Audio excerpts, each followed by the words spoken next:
করা পারতাছি না, আমার তোর তোষ হইতাছে না। এই হালার পোহালা, এই আস্তে কথা কো। তোর এই কথা যদি পুলিশে শুনে তাইলে আমগো আন্দোলন তো দূরের কথা, পুলিশ আমা করে জেলখানায় ভরে দিব। আর তোর কারণে আমগো 14 শিখের ভিতরে থাকা লাগবো। আর আমগো শান্তিপূর্ণ আন্দোলনও করতে পারুম না। আর ফ্যাক্টরির কাছে যে আমরা বেতন পাই শুধুমাত্র তোর কারণে টাকা উঠাই পারুম না। আর ওই তুই কিনে টিকটক করতে আইছস? এই হালার বলা, তুই যেমনি চিল্লাই বলেছ, আবিরের কথা না, তোর কথা সবাই এলাকা বেশি শুনবো।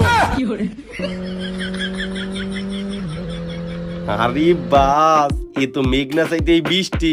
দেখ একটা বাইক আইতেছে, দেখ এবারে হালারে আমি কিভাবে বিরক্ত করি। আয় আয় তোর আয়। হ মামা, ল হালারে আটকাই।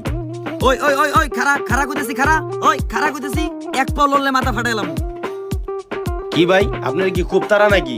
আপনি দেখতেছেন না আমরা এই যে আন্দোলন করতেছি, আপনি ওমরতে যাবার চান, আবার আপনার আমরা থামবার কইছি, আপনি এইসি পেয়ে এলেন। আপনার কি খুবই তারা? এই মেয়ে আপনারা কারা? রাস্তা আটকাইছেন, রাস্তা ছাড়েন নাহলে কিন্তু পুলিশ ডাকুন।